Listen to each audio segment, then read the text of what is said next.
অনেকে এই সিসি ক্যামেরাটা কীভাবে কানেকশন দিতে হবে কনফিউশনে পড়ে যান। দেখুন এই যে এখানে কানেকশন দেওয়ার জন্য ফেজ এবং নিউট্রাল এইখানে কানেকশন দিতে হবে, আর এটা তো প্যাচ হোল্ডার, এটা সবাই জানেন। এগুলো লাগানো খুবই সহজ, এটা সবাই পারবেন। তো এরকম শুধুমাত্র প্যাচ দিয়ে লাগিয়ে নেবেন। এরপর হচ্ছে আমরা এখানে লাইন দিয়ে দেবো।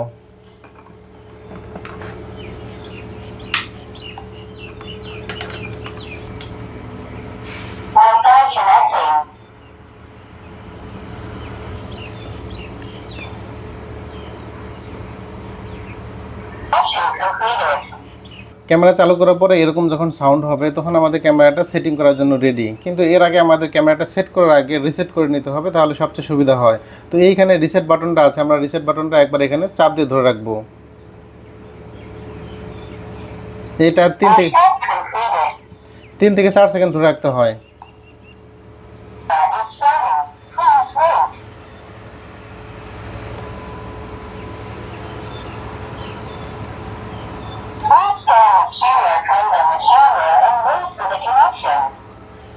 তো যখন রিসেট কমপ্লিট হবে তখন ক্যামেরাটা একবার ঘুরবে, ঘুরে তখন আপনাকে বলবে যে রিসেট কমপ্লিট, এখন ক্যামেরাটা আপনার চালু করার জন্য রেডি।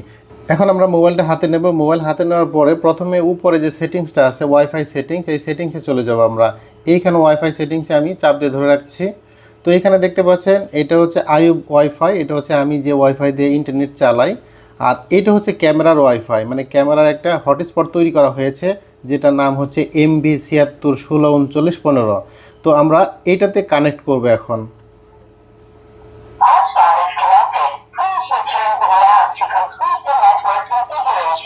তো দেখুন আমার কিন্তু ক্যামেরাও বলছে যে আমাদের এটা কানেক্ট হয়ে গেছে, ক্যামেরা থেকে কিন্তু একটা ভয়েস চলে আসছে।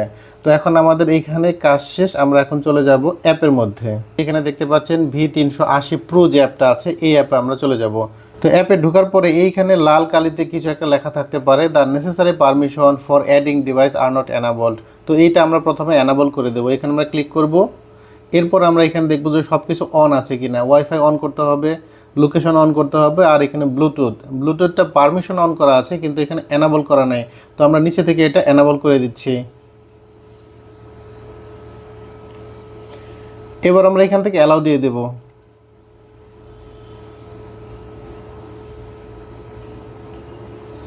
এবার এই যে নিচে কনফার্মের যে অপশনটা আছে আমরা কনফার্ম করে দিচ্ছি। তো দেখুন আমাদের লাল কালিতে যে লেখাটা ছিল সেটা কিন্তু চলে গিয়েছে। এবার আমরা ডিভাইসটা অ্যাড করব। ডিভাইস অ্যাড করার জন্য এইখানে প্লাস আইকন আমরা ক্লিক করতে পারি, অথবা যে উপরে যে প্লাস আইকনটা আছে সেখান থেকেও আমরা অ্যাড করতে পারি। তো আমরা এই নিচে এইখান থেকে প্লাস আইকনে ক্লিক করব। এবার আপনাকে কিউআর কোডটা স্ক্যান করতে বলছে। তো এই কিউআর কোডটা কোথায় পাবে? এইখানে দেখুন ক্যামেরার পিছনে কিউআর কোড আছে। তো আমরা এইটা মোবাইল থেকে কিউআর কোডটা স্ক্যান করে ফেলবো। তো দেখুন এখানে লেখা আসছে কানেক্টেড ডিভাইস হটস্পট। তো এইভাবে আমাদের ডিভাইসটা কানেক্ট হয়ে গেছে। এখন রিয়েল টাইম প্রিভিউ, এটা থেকে আমরা প্রিভিউ দেখতে পারি। আর এই যে কিউআর কোডটা আসছে এটা হচ্ছে ক্যামেরার যে কিউআর কোডটা, এই কিউআর কোড আর এটা হচ্ছে একই কিউআর কোড। ক্যামেরা এটা যদি নষ্ট হয়ে যায় তাহলে এই কিউআর কোডটা কাজে লাগবে, এই জন্য এটা আমরা সেভ করে রাখছি। এবার দেখতে পাচ্ছেন এখানে লেখা আসছে অ্যাক্টিভেট ডিভাইস। এই ডিভাইসটা অ্যাক্টিভ করতে বলছে, মানে ডিভাইসটা আমাদের অ্যাক্টিভেট, এইখানে ক্লিক করতে হবে। তো দেখুন আমাদের ডিভাইসটা অ্যাক্টিভেট হয়ে গেছে। এখন আমাদের এই যে সিগন্যালটা দেখাচ্ছে। তো আমি যদি ক্যামেরাটা আপনাদের একটু মুভিং করে দেখাই, যে ক্যামেরা মুভিং করতেছি, আমাদের এটা কাজ করতেছে। তো এটা হচ্ছে যদি আপনি ওয়াইফাই ছাড়া আপনি কানেকশন করেন তাহলে কিন্তু এই পদ্ধতিতে আপনি চালাতে পারবেন। এখন কিন্তু আমার কোনো ওয়াইফাই সাথে কানেক্ট করা নাই। এই যে এখানে দেখুন আমার নেটওয়ার্কটা কি লেখা আছে, এই যে এমভি যেটা মানে আমার ক্যামেরার যে হটস্পটটা আছে এটার সাথে কানেক্ট আছে, কিন্তু আইবের সাথে কিন্তু কানেক্টেড নাই। তো এইভাবে আপনারা ওয়াইফাই ছাড়া মোবাইল দিয়ে চালাতে পারেন। এরপরের ভিডিওতে কিভাবে ওয়াইফাই সাথে কানেক্ট করতে হবে সেটা আপনাদেরকে দেখিয়ে দেবো।